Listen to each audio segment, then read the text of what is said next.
Les pauvres gens. Il est nuit, la cabane est pauvre, mais bien close. Le logis est plein d'ombre, et l'on sent quelque chose qui rayonne à travers ce crépuscule obscur. Des filets de pêcheurs sont accrochés au mur. Au fond, dans l'encoignure où quelque humble vaisselle aux planches d'un bahut vaguement étincelle, on distingue un grand lit aux longs rideaux tombants. Tout près, un matelas s'étend sur de vieux bancs, et 5 petits enfants, ni dames, y sommeillent.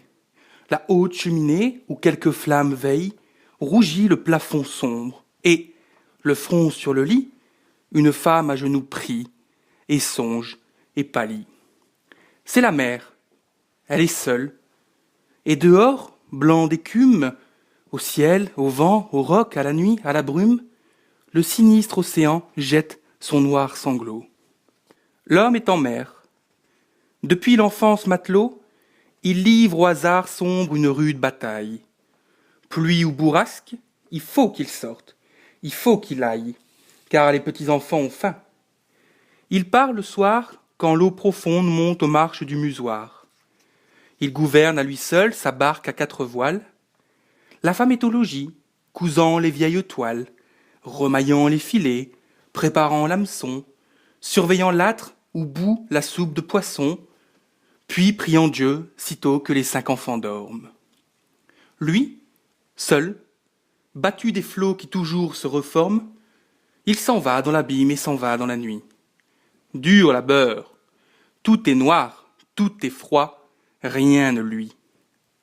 Dans les brisants, parmi les lames en démence, l'endroit bon à la pêche, et, sur la mer immense, le lieu mobile, obscur, capricieux, changeant, où se plaît le poisson aux nageoires d'argent. Ce n'est qu'un point, c'est grand 2 fois comme la chambre. Or, la nuit, dans l'ondée et la brume, en décembre, pour rencontrer ce point sur le désert mouvant, comme il faut calculer la marée et le vent, comme il faut combiner sûrement les manœuvres. Les flots le long du bord glissent, vertes couleuvres. Le gouffre roule et tord ses plis démesurés, et fait râler d'horreur les agrès effarés. Lui songe à sa Janie au sein des mers glacées, et Janie en pleurant l'appelle, et leurs pensées se croisent dans la nuit, divins oiseaux du cœur. Elle prie, et la mauve aux cris rauques et moqueurs l'importune, et, parmi les écueils en décombre, l'océan l'épouvante, et toutes sortes d'ombres passent dans son esprit. La mer, les matelots emportés à travers la colère des flots. Et dans sa gaine, ainsi que le sang dans l'artère, la froide horloge bat, jetant dans le mystère, goutte à goutte, le temps, saison, printemps, hiver. Et chaque battement, dans l'énorme univers, ouvre aux âmes et scinde autour et de colombes, d'un côté les berceaux et de l'autre les tombes. Elle songe, elle rêve, et tant de pauvreté. Ces petits vont pieds nus l'hiver comme l'été. Pas de pain de froment, on mange du pain d'orge. Ô Dieu! Le vent rugit comme un soufflet de forge. La côte fait le bruit d'une enclume. On croit voir les constellations fuir dans l'ouragan noir comme les tourbillons d'étincelles de l'âtre. C'est l'heure où, gai danseur, minuit rit et folâtre sous le loup de satin qu'illumine ses yeux. Et c'est l'heure où minuit, brigand mystérieux, voilé d'ombre et de pluie et le front dans la bise, prend un pauvre marin frissonnant et le brise au rocher monstrueux apparu brusquement. Horreur! L'homme, dont l'onde éteint le hurlement, sent fondre et s'enfoncer le bâtiment qui plonge. Il sent s'ouvrir sous lui l'ombre et l'abîme, et songe au vieil anneau de fer du quai plein de soleil. Ces mornes visions troublent son cœur, pareil à la nuit. Elle tremble et pleure. Ô pauvre femme de pécheur! C'est affreux de se dire « Mes âmes, père, amant, frère, fils, tout ce que j'ai de chair, c'est là, dans ce chaos. Mon cœur, mon sang, ma chair. Ciel, être en proie aux flots, c'est être en proie aux bêtes. Oh, songez que l'eau joue avec toutes ses têtes, depuis le mousse enfant jusqu'au mari patron, et que le vent hagard, soufflant dans son clairon, dénoue au-dessus d'eux sa longue et folle tresse, et que peut-être ils sont à cette heure en détresse, et qu'on ne sait jamais au juste ce qu'ils font, et que, pour tenir tête à cette mer sans fond, à tous ces gouffres d'ombre où ne luit nulle étoile, ils n'ont qu'un bout de planche avec un bout de toile. Souci lugubre. On court à travers les galets, le flot monte, on lui parle, on crie « Oh, rends-nous-les !» Mais hélas, que veut-on que dise à la pensée toujours sombre, la mer toujours bouleversée? Jeannie est bien plus triste encore. Son homme est seul, seul dans cette âpre nuit, seul sous ce noir linceul. Pas d'aide, ses enfants sont trop petits. Ô mère, tu dis, s'ils étaient grands, leur père est seul, chimère. Plus tard, quand ils seront près du père et partis, tu diras en pleurant, oh, s'ils étaient petits. Elle prend sa lanterne et sa cape. C'est l'heure d'aller voir s'il revient, si la mer est meilleure, s'il fait jour, si la flamme est au mât du signal. Allons, et la voilà qui part.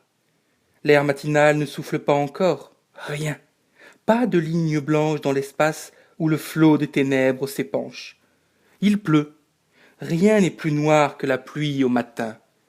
On dirait que le jour tremble et doute, incertain, et qu'ainsi que l'enfant, l'aube pleure de naître. Elle va, l'on ne voit luire aucune fenêtre.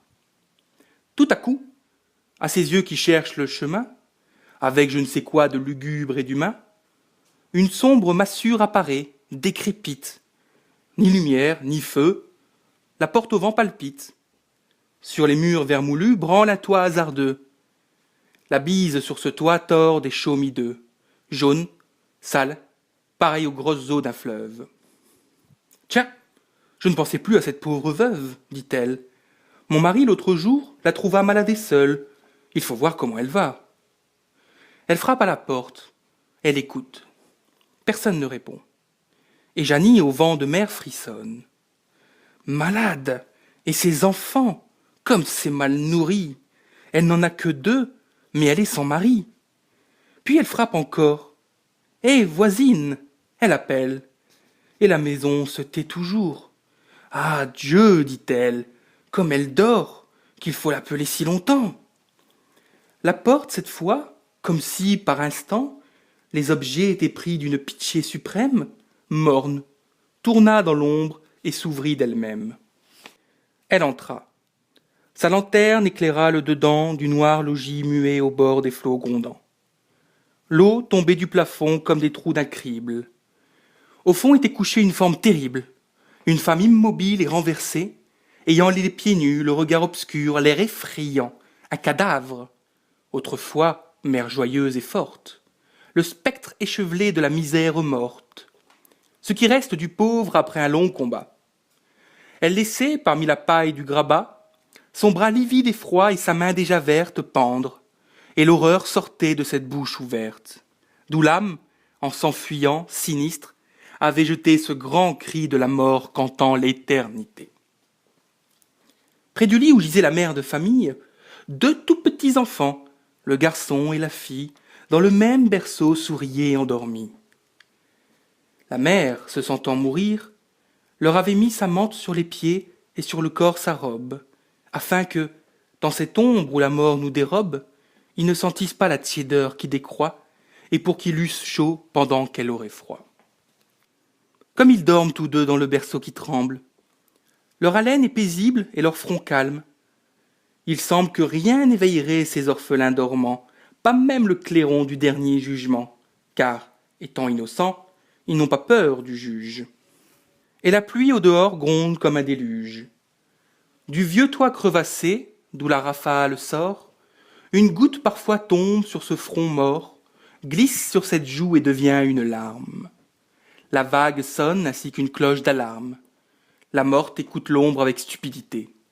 Car le corps, quand l'esprit radieux l'a quitté, a l'air de chercher l'âme et de rappeler l'ange. Il semble que l'on entend ce dialogue étrange entre la bouche pâle et l'œil triste et hagard. Qu'as-tu fait de ton souffle? Et toi, de ton regard?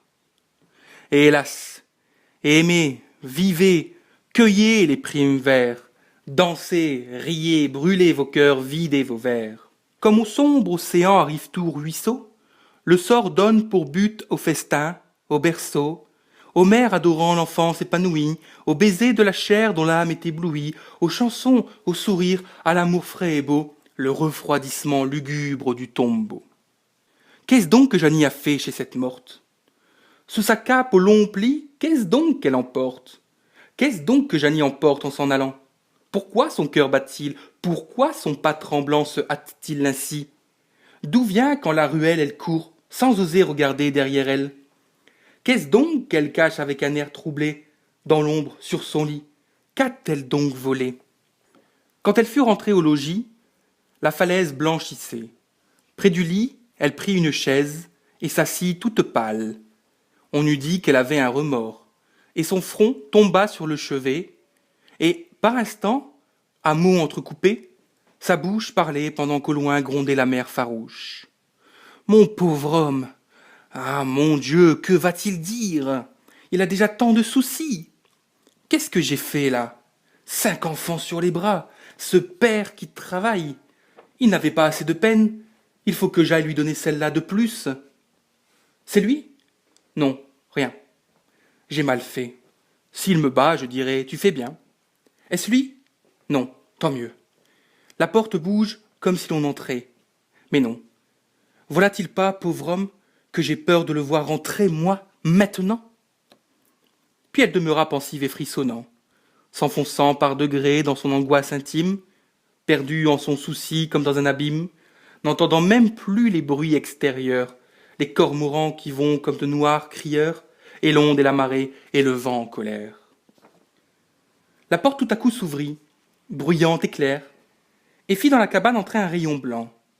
Et le pêcheur, traînant son filet ruisselant, joyeux, parut au seuil et dit « C'est la marine !»« C'est toi !» cria Jeannie. Et, contre sa poitrine, elle prit son mari comme on prend un amant, et lui baisa sa veste avec emportement. Tandis que le marin disait « Me voici, femme !»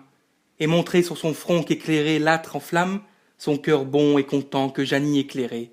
« Je suis volé, dit-il, la mer c'est la forêt. Quel temps a-t-il fait? Dur. Et la pêche? Mauvaise. Mais vois-tu, je t'embrasse, et me voilà bien aise. Je n'ai rien pris du tout, j'ai trouvé mon filet. Le diable était caché dans le vent qui soufflait. Quelle nuit! Un moment, dans tout ce tintamarre, j'ai cru que le bateau se couchait, et la mare a cassé. Qu'as-tu fait, toi, pendant ce temps-là? Jeannie eut un frisson dans l'ombre et se troubla. Moi, dit-elle. Ah, mon Dieu, rien, comme à l'ordinaire, j'ai cousu, j'écoutais la mer comme un tonnerre, j'avais peur. Oui, l'hiver est dur, mais c'est égal. Alors, tremblante, ainsi que ceux qui font le mal, elle dit « À propos, notre voisine est morte. C'est hier qu'elle a dû mourir, enfin n'importe, dans la soirée après que vous fûtes partis. Elle laisse ses 2 enfants qui sont petits. L'un s'appelle Guillaume et l'autre Madeleine. L'un qui ne marche pas, l'autre qui parle à peine. La pauvre bonne femme était dans le besoin. » L'homme prit un air grave, et, jetant dans un coin son bonnet de forçat mouillé par la tempête, « Diable, diable, dit-il, en se grattant la tête, nous avions 5 enfants, cela va faire 7. Déjà dans la saison mauvaise, on se passait de souper quelquefois. Comment allons-nous faire? Bah tant pis, ce n'est pas de ma faute, c'est l'affaire du bon Dieu. Ce sont là des accidents profonds. Pourquoi donc a-t-il pris leur mère à ces chiffons? C'est gros comme le poing. Ces choses-là sont rudes. Il faut pour les comprendre avoir fait ces études. Si petits, on ne peut leur dire travailler. Femme, va les chercher. S'ils se sont réveillés, ils doivent avoir peur tout seuls avec la morte. C'est la mère, vois-tu, qui frappe à notre porte. Ouvrons aux 2 enfants, nous les mêlerons tous. Cela nous grimpera le soir sur les genoux. Ils vivront, ils seront frères et sœurs des 5 autres. Quand il verra qu'il faut nourrir avec les nôtres cette petite fille et ce petit garçon, le bon Dieu nous fera prendre plus de poissons. Moi, je boirai de l'eau, je ferai double tâche. C'est dit, va les chercher. Mais qu'as-tu? Ça te fâche? D'ordinaire, tu cours plus vite que cela. Tiens, dit-elle en ouvrant les rideaux. Les voilà.